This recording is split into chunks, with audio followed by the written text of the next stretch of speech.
it? What happened that day is you saw people's emotional fitness. People that are angry got angry. They always get angry. People that were fearful got even more fearful. It was the end times.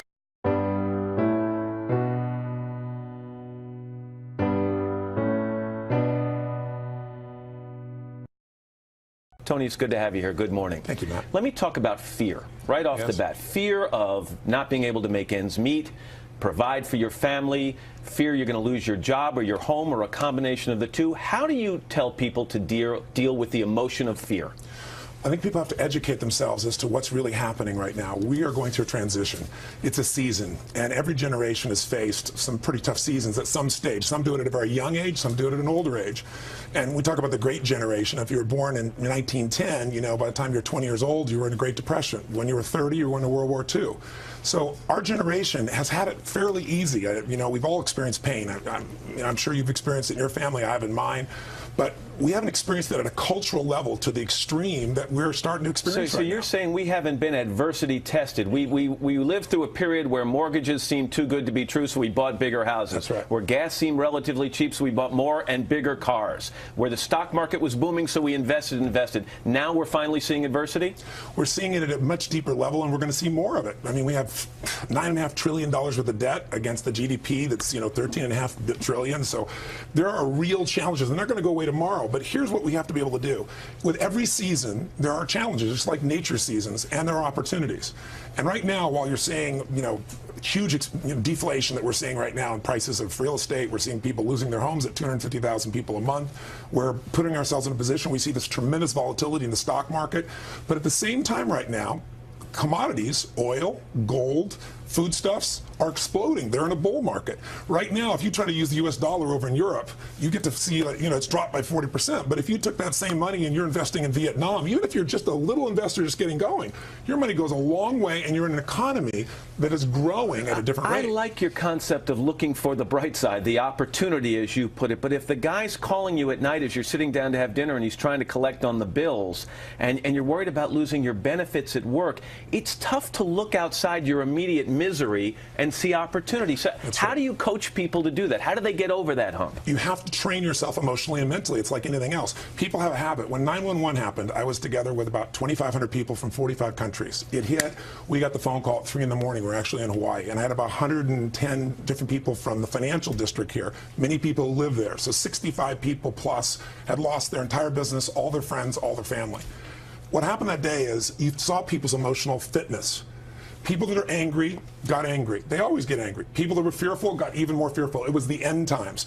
There were individuals there that were caretakers, and they were out there finding it. So it's a habit to find your emotions. So what I'd say to people is you have to discover what your emotional pattern is, and then you condition the emotion you do need. In those situations, what you need more than anything else is creativity, determination. You have to have some emotions that'll get you over it, because the force that shapes the marketplace up and down is the force that shapes your life. It's emotion. Two quick things. Phil Gramm, former senator, got in some trouble last week when he said we become a nation of whiners when dealing with this economy. Is there some truth to it, in your opinion? Well, I think we're emotionally unfit as much as we could be. I mean, there's no question that many people, I've had a doctor come to me and say, you have a tumor in your brain. I want to operate. So is Lance Armstrong. The question is, when those things happen, what do you focus on? What does it mean? What do you do? Do you focus on, why did this happen to me? Or what does it mean? Is it over? Or are you just beginning? Is this a gift? In Lance's case, he found a way to take enough action. After you deal with cancer, you look over at somebody on a bicycle, and it's pretty easy. He wins 7 of these in a row. So if we're supposed to get in this emotional good shape earlier on in our lives, is there an opportunity here, Tony, for parents? Families are going through a hard time. Parents of kids, and I'm talking about 10, 12, 14-year-old, not 3, 4-year-olds, to be honest and open with their kids and talk to them openly about what the family's facing and what people in this country are facing, so that they don't go on thinking money grows on trees? Well, I think here's what's really great. We're going to become emotionally fit because we have to. Necessity is there. But the thing that will give people hope is not positive thinking, it's role models. Sir John Templeton is one of my heroes. I interviewed him not long ago, and he just passed away, as you probably know, about a week ago. And here's a man who started with nothing in 1939. Hitler is invading, and he went out at that time and said, maximum pessimism is when you can do the best. This is when you can grow. He went out and he took stocks here in the U.S. that were on the floor and got them for $1 each, borrowed $10,000, and built the basis of a multi-billion-dollar empire. Today, even though he's passed, he has this foundation that's about $1.5 billion endowment. It gives away $70 million a year, and it's all because this man, when Japan after the war went to the floor, that's where he went. When Brazil and when South America's inflation was going crazy, that's where he went. When no one went to China, that's where he went. If you go to where maximum pessimism is, you can shift it. But with your kids, they're going to have to change. They don't have a choice. And that's what's going to make us stronger. Necessity is going to make it happen. We can step up, though, by modeling. And one last thing. Quickly, finding a way to get outside yourself. When things are the worst for you, there's always somebody doing worse. 2/3 or almost a little more than half this planet lives on $2 a day. We're stronger than we think we are, and we can train ourselves to be able to take advantage of the tough times. Whatever the experience it is, it's so valuable. And here's my best advice. Welcome all experiences. You never know which one is going to turn everything on. Don't put up the walls. The same wall that keeps out disappointment keeps out happiness. Take down the walls. Go for the experience. Let it teach you. Here's the next attitude disease. Overcaution. Some people never will have much. They're too cautious. Now, you can also be too reckless, but you can also be too cautious. This is called the timid approach to life. And my caution was always the risk. Risk used to drive me right up the wall. I used to say, what if this happens? It's called the language of the poor. What if this happens? And on top of that, if this was to happen, look at the fix I'd be in. I better not try. I could always ace myself out. Then I'll tell you what changed my whole life when I finally discovered it's all risky. The minute you were born, it got risky. If you think trying is risky, wait till they hand you the bill for not trying. If you think investing is risky, wait till you get the tab for not investing. See, it's all risky. Getting married is risky. Having children is risky. Going into business is risky. Investing your money is risky. It's all risky. I'll tell you how risky life is. You're not going to get out alive. That's risky. The Englishman says, well, if that's the way it's going to work out, let's give it a go. Right, that's what it's for. Give it a go. Somebody says, yeah, but I'm looking for safety and security. Fine, then huddle in a corner.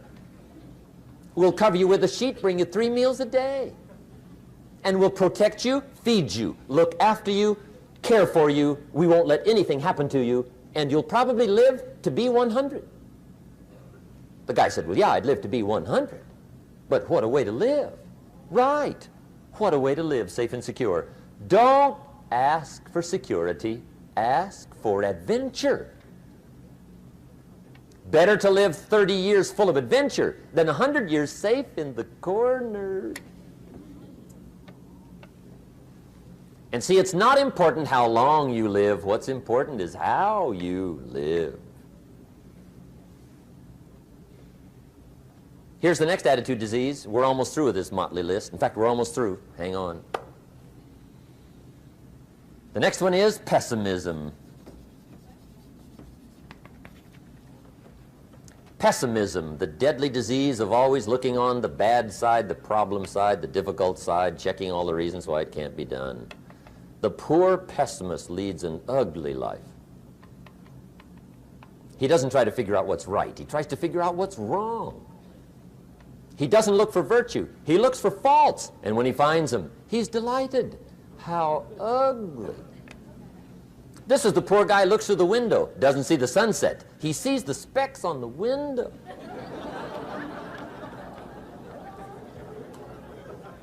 And this is the poor guy, right, who rushes up, takes such leave of his senses. This guy rushes up and he says, I've got 5 good reasons why it won't work.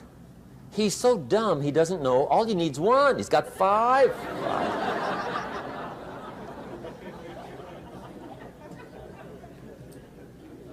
To the pessimist, the glass is always half empty. To the optimist, the glass is half full.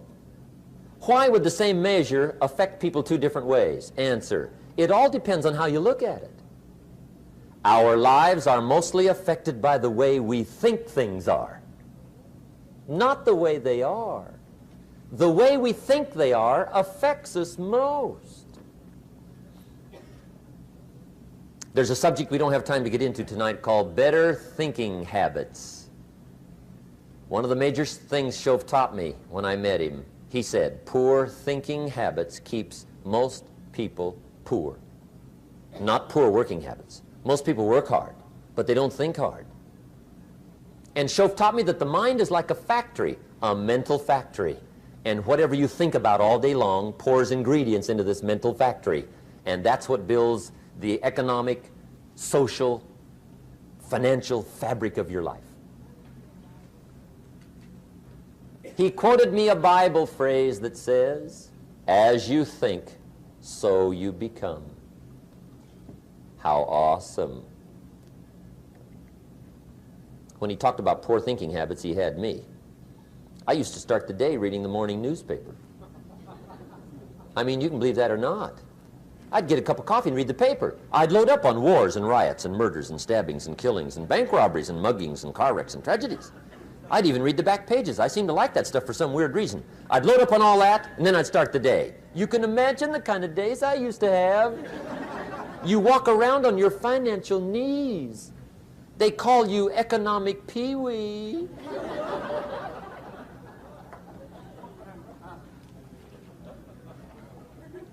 The guy says, I want to be a great leader.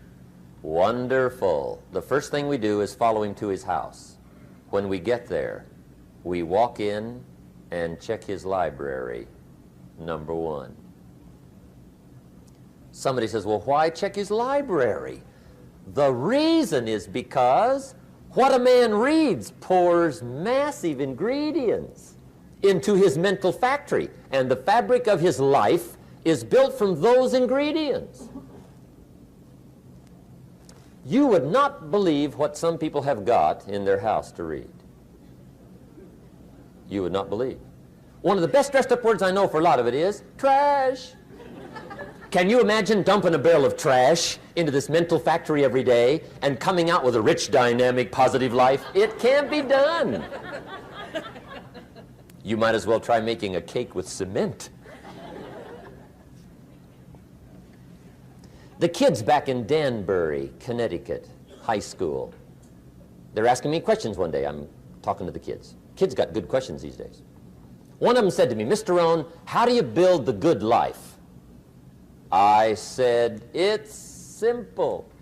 It's not easy, but it's simple. Here's how you build anything. Select the right ingredients, keep out the wrong ingredients, and it starts with thought. Everything starts with thought. So you must be wise and careful what you think about, because that starts everything. You got to be wise and careful. I asked the kids, what would happen if somebody dropped sugar in my coffee? They said, well, you'd be okay. I said, what if somebody dropped strychnine in my coffee? They said, well, you'd be dead. I said, correct. Lesson one, life is both sugar and strychnine. You gotta be careful. I said, what if my worst enemy drops in the sugar? They said, will you be okay? I said, what if my best friend, even by accident, drops in the strychnine? They said, well, you'd be dead. I said, correct. Lesson two, watch your coffee.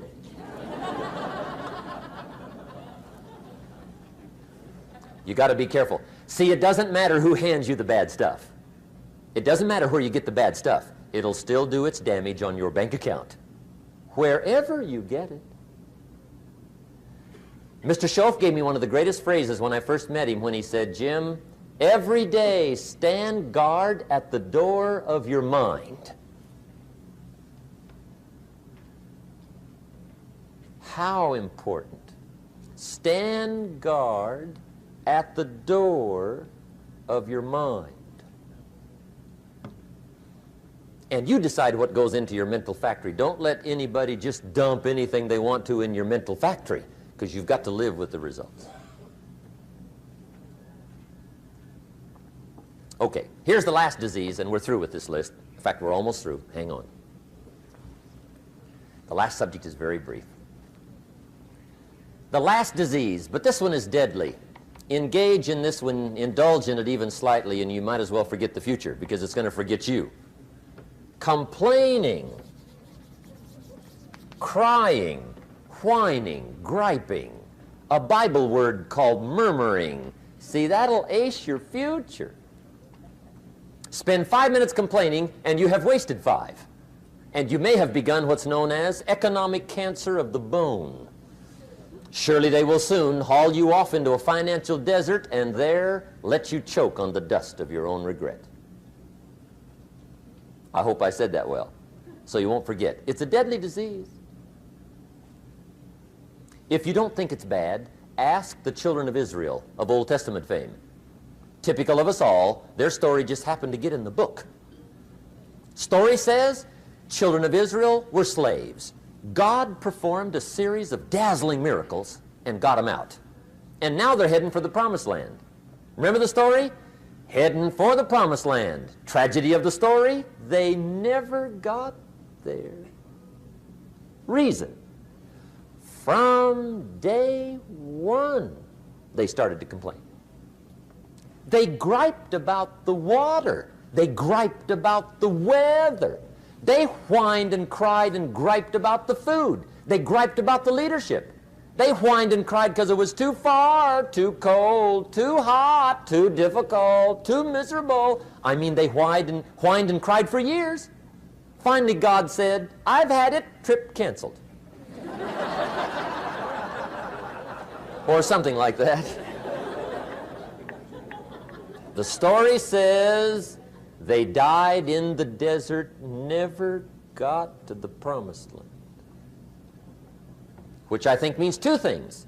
Indulge in this long enough, you get your future canceled.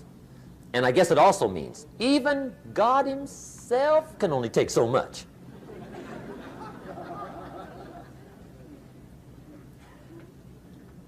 Okay. Just be on the lookout of the things that can destroy all the good you start. The war is on. And this evening, tomorrow, mental